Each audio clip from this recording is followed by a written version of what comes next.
कहानी की शुरुआत हुई एयरपोर्ट को दिखाने से। जो एक आर्टिस्ट जिसका नाम क्ले होता है, वो अपनी फैमिली को फ़ोन करने की कोशिश कर रहा था और उसके फ़ोन की बैटरी लो थी, इसीलिए वो पब्लिक टेलीफोन से अपनी वाइफ को कॉल करने लगा। लेकिन अचानक ही एयरपोर्ट के सभी लोग भयानक तरीके से चिल्लाने लगे। ये सारे वो लोग थे जो फ़ोन सुन रहे थे और उनकी फ़ोन अभी भी उनके कानों पर ही लगी हुई थी। एक खतरनाक किस्म की आवाज़ उनके कानों को छेड़ रही थी और अब देखते ही देखते उनकी हालत इतनी ख़राब हो जाती है कि उनके मुँह से झाग आने लगती है और अब वो सारे के सारे ये लोग ज़ॉम्बी बन जाते हैं। उन्होंने अपना कंट्रोल ही खो दिया। वो बचे हुए लोगों पर हमला कर देते हैं, सबको पकड़ के पीटने लगी और इस तरह पूरे एयरपोर्ट पर अफरा तफरी मच जाती है। जो लोग बीमार होकर ज़ॉम्बी बनी थी, वो तो इतने पागल हो गए थे कि लोगों को बुरी तरह मारते जा रही थी। कोई किसी को नीचे फेंक रहा था और कोई किसी को पटक पटक के मार रहा था। ये सारी सूरत हाल थी। कंट्रीस्टर की ने पुलिस को फ़ोन किया था, वो भी अब ज़ॉम्बी बन जाती है। ये देखता है कि होटल का मालिक जो भी ज़ॉम्बी बन गया है, वो अपने चाकू से सबको मारता हुआ मेरी तरफ ही आ रहा है और अब जैसे कुक निकले के पास आकर चाकू से उस पर वार करने की कोशिश की, तभी वो अपना बैग आगे करके खुद की जान बचाता है। इतनी देर में यहाँ पर गार्ड्स आ गए जिनके पास गन्स थे और वो सभी ऑफिस को शूट कर करके मारने लगते। अब यहाँ क्ले को इस बात का एहसास हो गया था। वे जिन जिन लोगों ने भी कॉल्स की थी, ज़ॉम्बी सर वो ही बने थे, इसीलिए उसने सभी गार्ड्स और लोगों को फोन सुनने या फिर किसी को फोन करने से मना कर दिया। अब एयरपोर्ट के बाहर दो प्लेन्स आपस में जोरदार टकराते हैं, जिससे वो तबाह हो गई। धमाका हुआ और अब दोनों प्लेन से जुड़ते हुए एयरपोर्ट के अंदर घुस जाते हैं। इस हादसे में सारे लोग मारे गए, जबकि क्ले जो पहले ही सब कुछ देख चुका था वहां से भाग गया और इस तरह से उसकी जान बच गई। लेकिन उसके पीछे दो ज़ॉम्बी पड़े हुए थे जो उस पर हमला कर देते हैं। बचते हुए वो जैसी तैसी बाहर आ गया। यहाँ तभी एक ट्रेन आकर रुकती है। ट्रेन में से दो आदमी निकल कर बाहर आए जो क्ले को उस ज़ॉम्बी से बचाकर ट्रेन के अंदर ले जाती है। अंदर कुछ और लोग थे जो बिल्कुल सही सलामत थी, मतलब उनमें से कोई भी ज़ॉम्बी नहीं बना था। वो इसलिए कि उनको भी अलर्ट करता है, फोन सुनने और पढ़ने से मना भी करता है। तभी यहाँ पर ट्रेन ड्राइवर आया जिसका नाम टॉम था। वो बताता है ये सारे ट्रेन बंद हो गई, इसलिए अब हमें पैदल ही चलकर सभी सुरंगों को पार करना होगा। लेकिन क्योंकि सभी लोग काफी डरे हुए थे तो वो नहीं जाती, सिर्फ क्ले, टॉम और उनके साथ एक लड़का ही आगे बढ़ता है। ये लोग अब सुरंग के रास्ते आगे बढ़ने लगते हैं। कुछ दूरी पर इन्हें रोशनी दिखाई थी जहाँ कुछ लोग खड़े हुए थे। अब इससे पहले ही उन तक पहुंचती एक ज़ॉम्बी बाहर आकर इन पर हमला कर देता है। उन्हारे से उसने लड़के पर हमला कर दिया जिससे वो वही मारा गया। अब ये आवाज सुनकर वो लोग जो सामने खड़े हुए थे भागकर इनकी तरफ आने लगती है, जिससे हम समझ गए कि वो कोई नॉर्मल इंसान नहीं बल्कि ज़ॉम्बीज़ ही थे। अब यहाँ ज़ॉम्बीज़ की भीड़ लग गई, इसलिए क्ले और टॉम अपनी जान बचाने के लिए सीढ़ियों के जरिए ऊपर जाने लगते। अब एक ज़ॉम्बी भी इनका पीछा करने लगा, तेजी तेजी वो भी ऊपर आने लगता है और क्ले और टॉम जल्दी से बाहर आकर फुआने ढक्कन को बंद कर देते हैं और वो अब सड़क पर आ गए। ये लोग क्ले की बिल्डिंग में पहुंचे जिसका पूरा दरवाजा टूटा हुआ था, जबकि जमीन पर इधर उधर पड़ोसियों की लाशें पड़ी हुई थी जिनके पास खून पहना हुआ था। लेकिन घर पर आकर टॉम देखता है कि उसके दीवारों पर अजीब तरह की पेंटिंग्स बनाई हुई है। जाहिर है वो एक आर्टिस्ट है। ये देखता है कि मेरे घर का फोन खराब है, इसीलिए वो टॉम का मोबाइल लेकर अपनी वाइफ को मैसेज करता है, उसे भी फोन सुनने से मना करता है। लेकिन अब इसे जो रिप्लाई आया वो काफी बड़ा था जो इन्हें समझ नहीं आता। मैसेज करने के बाद टॉम उसे कहता है कि अब फोन को फ्रीजर में रख दो कि इसकी बैटरी जल्दी लो ना हो। शाम को जबकि दोनों आराम से बैठे हुए थे तो तभी दरवाजे पर दस्तक हुई। अब ट्रेन जाकर बड़े आराम से दरवाजा खोला। वो देखता है कि वहाँ पर मेरी पड़ोसन लड़की है जिसकी भी हालत खराब थी, खून से वो भरी हुई थी, लेकिन वो ज़ॉम्बी नहीं थी। उसने हाथ में चाकू पकड़ा हुआ था। वो काफी डरी हुई परेशान नजर आ रही थी, इसलिए क्ले उसे घर के अंदर कर लेता है और वो लड़की डरते हुए बताने लगी, साथ साथ रो भी रही थी। कहती है कि मेरी माँ भी ज़ॉम्बी बन गई थी, इसलिए मुझे अपने हाथों से अपनी मॉम को मारना पड़ा। ले उसे कहता है कि जाकर नहा लो।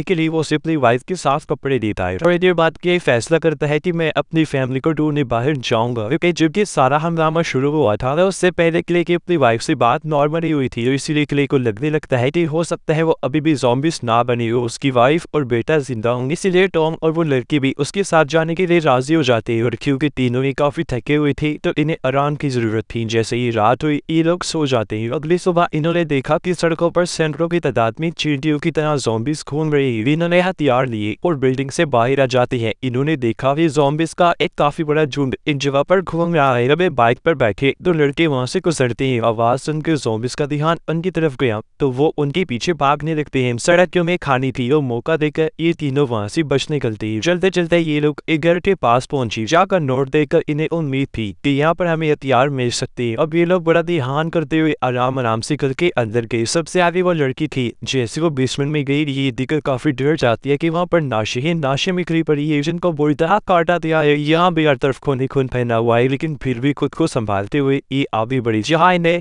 ढेर सारे हथियार और गन्स मिल जाती है। अब जितने इनसे हो सकता था ये हथियार और बंदूकें इकट्ठी करते हैं और वहां से बाहर निकल आए। बाहर आकर इन्होंने देखा कि एक लड़का झूले पर कुत्ते के साथ बैठा हुआ है। ये जैसे उसकी तरफ बढ़ने लगी, लड़की को इनकी आहट महसूस हो गई। वो इनकी तरफ बढ़ा, चिल्लाने लगता है। उसके चेहरे पर वे खून लगा हुआ था, हाथ में उसने कुल्हाड़ी पकड़ी हुई थी। यानी कि वो भी कोई आम इंसान नहीं बल्कि ज़ॉम्बी था। उसे देखते ही तो हमने गोली चला दी, लेकिन तभी जंगल में से और भी कई सारे ज़ॉम्बिस निकल कर बाहर आ जाते हैं। इन तीनों ने ही अंधाधुंध गोलीबारी की। कई सारे ज़ॉम्बिस को डील करने के बाद ये जंगल की तरफ भाग जाते हैं। जंगल से भागकर ये झील के पास आई। वो रन जाकर कश्ती में छुप जाते हैं और हम जैसे सारे ज़ॉम्बिस भी झील के पास आई। वह सूरज डूब रहा था। इसे देखकर सभी ज़ॉम्बिस बिल्कुल सुन्न होकर खड़े हो गए। यानी कि अब वह कोई हरकत नहीं कर रही थी, लेकिन वो खतरनाक जोरदार आवाजें निकाल रही थी। जिसके कुछ ही देर बाद वो चुपचाप वहां से चले जाते हैं। ये देखकर क्ले और उन दोनों को एहसास होता है कि सूर्य ढलने के बाद ये ज़ॉम्बिस खुद ब खुद बैठ जाते हैं और पूरे रात कोई हरकत नहीं करते। अब ये लोग नदी की दूसरी पार जाकर उतर जाते हैं। यार टॉम उनसे पूछता है, या फिर हर बार इन ज़ॉम्बिस को हमारी लोकेशन पता कैसे चल जाती है? मतलब जहाँ जहाँ हम जाते हैं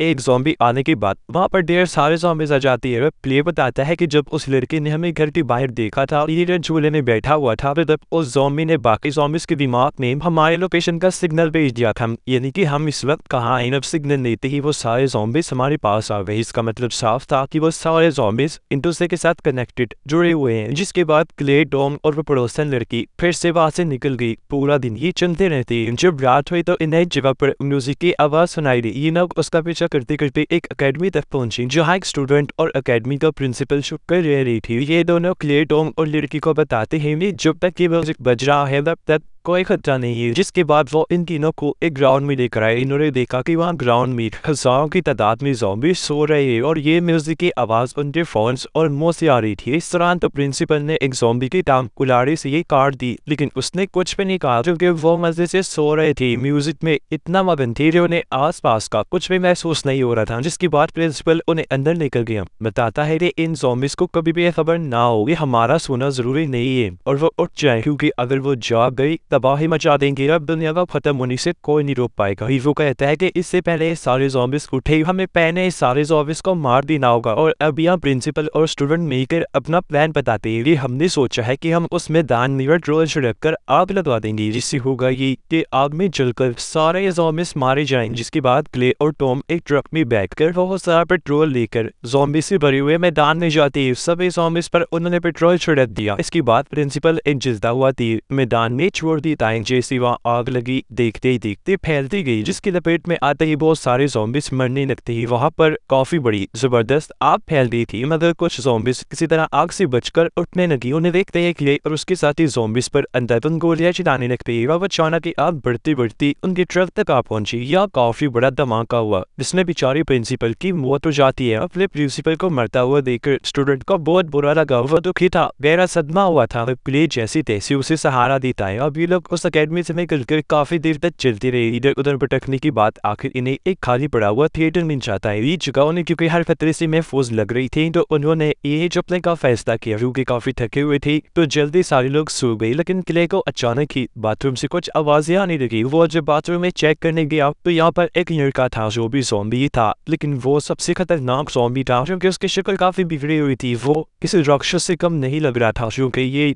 ज़ॉम्बीज़ का हेड था। मतलब सबसे पहले ये ज़ॉम्बी बना था। वो क्ले को देखकर हंसने लगा। हमला करने के लिए उसकी तरफ बढ़ता है। ये भी घबरा गया। उसे शॉट करने के लिए अपने गन निकाल देता है। इससे पहले गोली चलाता उसकी आंख खुल गई, जिससे हम समझ पाए कि ये बस क्ले का बुरा सपना था। और जब उसने अपने साथियों से बात की तो पता चला कि उन सब ने भी यही सपना देखा था। ये काफी अजीब बात थी जो सबको हैरत में डाल देती है। अब पता चला कि हेड ज़ॉम्बी दरअसल ये की बनाई हुई मजाकिया कहानी का विलन है। जब ये लोग बाहर आए तो देखते हैं कि वहाँ पर हजारों फोर्स को इकट्ठा करके जिना दिया गया है, जिनका ढेर वहाँ पर लगा हुआ था। तभी टॉम और पड़ोसन लड़की के फोन की भी घंटी बजने लगी, इसलिए उन्होंने भी फोन सुनने की बजाय अपने अपने फोन्स को इस ढेर में फेंक कर जिना दिया। अब कुछ दूर चलने पर इन्हें एक बार दिखाई दिया गया जिस पर लिखा था कैशबैक नो फो। अब ये जुबान उन्हें समझ नहीं आ रही थी। उन्हें लगने लगता है कि इसका मतलब होगा कि अंदर फोर्स लाने की इजाजत नहीं है, क्योंकि फोर्स तो उनके पास पहले ही नहीं थे, इसलिए वो अंदर चले जाते हैं। अब पता चला कि यहाँ भी कई सारे लोग थे जो ज़ॉम्बिस बनने से बच गए थे और अब उन सबका प्लान काशवप नामी एक जगह पर जाने का था, क्योंकि वहाँ 1% भी फ़ोन के सिग्नल नहीं आती। ज़ाहिर है वहाँ सिग्नल्स नहीं आते, इसका मतलब कि यहाँ पर फ़ोन्स भी कोई इस्तेमाल नहीं करता होगा, जिससे साफ ज़ाहिर है कि वहाँ पर एक भी ज़ॉम्बी के ना होने की उम्मीद हो। अब यार टॉम क्ले से पूछता है कि जो मज़ाकिया कहानी तुमने लिखी थी उसके आखिर में क्या हुआ, लेकिन इस सवाल तक क्ले के पास कोई जवाब नहीं होता, क्योंकि अभी तक उसने वो कहानी पूरी लिखी नहीं थी। यार थोड़ी देर के बाद ये सब लोग सो जाते हैं, क्योंकि रात हो गई थी। अभी एक औरत को आवाज़ सुनाई दी, जिस वजह से वो उठ जाती है। वो जब चेक करने गई तो देखती है कि दरवाजा तो बंद है, जिसकी उस पार से आवाज़ आ रही है। वो कान लगाकर आवाज़ सुनने लगती है। अब तभी क्ले की भी आँख खुल जाती है, जो भी उस औरत के पास जाने लगा, लेकिन तभी अचानक कुछ लोग उठी उसे पकड़ लेते हैं, क्योंकि उन्होंने क्ले पर हमला कर दिया था। देखते ही देखते अब वो औरत भी क्ले की तरफ बढ़ने लगी, क्योंकि पता नहीं कैसे इनमें से कुछ लोग ज़ॉम्बिस बन गए थे। अभी शोर शराबे की वजह से जल्दी बार में हलचल मच गई। मचे हुए लोग ज़ॉम्बिस को मारने लगी। रे ने गोली चलाकर एक ज़ॉम्बी की जान ले ली और ऐसे वो बच पाया, जबकि टॉम भी कई सारे ज़ॉम्बिस को मार गया था। और वो औरत भयानक तरीके से एक आदमी के कान में चीखकर उसे ज़ॉम्बी बना रही थी, जिससे यहाँ हम समझ पाए कि अगर कोई इंसान ज़ॉम्बी की आवाज़ को करीब से सुन ले तो वह वे ज़ॉम्बी बन जाता है और वहाँ के सारे ज़ॉम्बिस कंट्रोल से बाहर हो जाते हैं। बचे हुए लोगों पर बुरी तरह हमला करने लगी, लेकिन टॉम और पड़ोसन लड़की ने अपने गन्स ले ली। उन्होंने गोलियों से सारे ज़ॉम्बिस को भून दिया और इस सब बचे हुए लोगों को ज़ॉम्बिस से बचा लिया गया। लेकिन वो औरत अभी जिंदा थी तो पड़ोसन लड़की उसके सर पर रॉड से हमला करती है। वो भी देर हो गई, उसकी भी जान चली थी। लेकिन तभी लोग देखते हैं कि ज़ॉम्बिस की हमले की वजह से पड़ोसन लड़की की हालत बहुत खराब हो गई है। वो इतने जख्मी थी कि उसकी हालत मरने वाली हो गई थी। तो अब ये लोग उसे उठाकर बाहर धूप में ले आते हैं, जहाँ वो अपनी आखिरी सांसें लेती है। इनकी गोद में दम तोड़ देती है। अब उसे दफन करने के बाद ये तीनों यानी कि क्ले, टॉम और वो स्टूडेंट अपने नए सफर पर आगे निकल जाती है। लेकिन वो इस बात से अनजान थी कि सपने वाला वो खतरनाक ज़ॉम्बी यानी कि हेड ज़ॉम्बी इन पर नजर रख रहा है। थोड़ा दूर चलने पर इन्हें कैंप दिखाई दिया गया, जहाँ पर दो लोग थे, एक ट्रक ड्राइवर और एक ऑफिसर थी। और वो दोनों इन्हें बताते हैं कि हम कैशवेप जाकर वापस आ गए हैं, लेकिन एक बुरी खबर है, पिछले साल वहाँ एक फोन टावर लग गया है। मतलब वहाँ जाने का कोई फायदा नहीं है। वो जगह भी बेफोस नहीं रही होने की वजह से वहाँ पर ढेर सारे ज़ॉम्बी बातों में इन्हें पता चलता है ट्रक ड्राइवर और ऑफिसर को भी हेड ज़ॉम्बी का वो सपना आया था। तो इस वजह से इन्होंने हिसाब लगाया कि हो सकता है अगर हम हेड ज़ॉम्बी को मार दिए और सारे ज़ॉम्बीज भी अपने आप ही खत्म हो जाए। अभी वो लोग देखते हैं कि इन दोनों ने एक ज़ॉम्बी को वहाँ पर बांधा हुआ है। ऑफिसर बताती है कि ये मेरा भाई था, क्योंकि ये ज़ॉम्बी बन गया है तो मैंने इसे मारने की बजाय ऐसे बांध दिया, क्योंकि इसके पीछे एक वजह है। जैसे ज़ॉम्बीज हमारे पास आने लगती है, ये जोरों से चिल्लाने लगता है। ये एक तरह का सिग्नल देता है, जिससे हमें पहले ज़ॉम्बीज की आने का पता चल जाता है और हम ज़ॉम्बी से निपटने की तैयारी में लग जाती है। तभी अचानक वो ज़ॉम्बी क्ले के बेटे की आवाज़ में कहने लगा, पापा आप घर कब आओगे? ये देख कर क्ले को काफी हैरत हुई। वो जब उसके पास जाकर कपड़ा हटाता है तो वो कहने लगा, हाय पापा कैसे क्या? उसे देखते हैं टॉम ने फौरन शॉट करके उसकी जान दे दी ताकि वो इनकी लोकेशन बाकी ज़ॉम्बीज को ट्रांसफर न कर दी। जिसके बाद भी लोग ट्रक ड्राइवर के ट्रक में बैठकर वहां से निकल गए, लेकिन थोड़ा दूर जाने पर ड्राइवर ने ट्रक को रोक लिया। वो उधर कर जंगल की तरफ जाने लगा। उसके पीछे पीछे क्ले भी चला जाता है। ड्राइवर ने उसे बताया मुझे हर जगह वो हेड ज़ॉम्बी नजर आ रहा है, वो मेरे सर पर जैसे सवार हो गया है। तो मैं अपनी ऐसी जिंदगी से तंग आ गया हूँ, क्योंकि वो ऐसी जिंदगी जीना नहीं चाहता था तो मरने का फैसला करता है। लेकिन वो यहाँ पर क्ले को एक फोन और पर्ची देते हुए कहता है, अब सही वक्त आएगा पर्ची पर लिखे हुए नंबर पर फोन कर देना। और अब अचानक ही वहाँ पर एक बॉम्ब फटा, जिसमें ट्रक ड्राइवर की जान चली जाती है और क्ले दूर जाके गिरता है। वो फिर वापस ट्रक पे आकर बैठ जाता है और अब बचे हुए लोग फिर से आगे बढ़ने लगी। चलते ही क्ले के घर पहुंच जाती है। अंदर जाने पर घर कोई नहीं था, लेकिन फ्रिज पर उसके बेटे ने लिखा हुआ था कि मेरी मॉम ज़ॉम्बी बन गई है, इसीलिए मैं कैशवेप जा रहा हूँ। ये सब जानकर क्ले को गुस्सा आ गया और वो सामान को इधर उधर फेंकने लगता है। लेकिन जैसे स्टोर रूम में गया, अचानक ही उस पर हेड ज़ॉम्बी निकलकर हमला कर देता है। वो बहुत खतरनाक और ताकतवर था। हालांकि क्ले भी उसका सामना करने की कोशिश करता है, लेकिन उसके ताकतवर सामने क्ले कुछ भी नहीं था। और ठीक वक्त पर टॉम ने यहाँ आकर क्ले की जान बचाई। वो हेड ज़ॉम्बी को पकड़कर पीछे फेंक के मारता है, लेकिन जल्दी हेड ज़ॉम्बी अब टॉम को पकड़ लेता है। इससे पहले उसकी जान देता या क्ले उसकी मदद करता है। वह लकड़ी का बाधा देकर कई बार उसके सर पर मारता है। जैसे हेड ज़ॉम्बी ढेर होकर पीछे गिरा, टॉम ने भी उसके सर पर कई सारी गोलियां चलाकर उसकी जान ले ली। लेकिन जैसे ज़ॉम्बी के चेहरे से कपड़ा हटाया तो पता चला यह हेड ज़ॉम्बी नहीं बल्कि क्ले की वाइफ थी, जिससे क्ले को काफी गहरा सदमा लगा। वो काफी दुखी भी हो गया। अब इनके पास और कोई रास्ता तो था नहीं, इसीलिए क्ले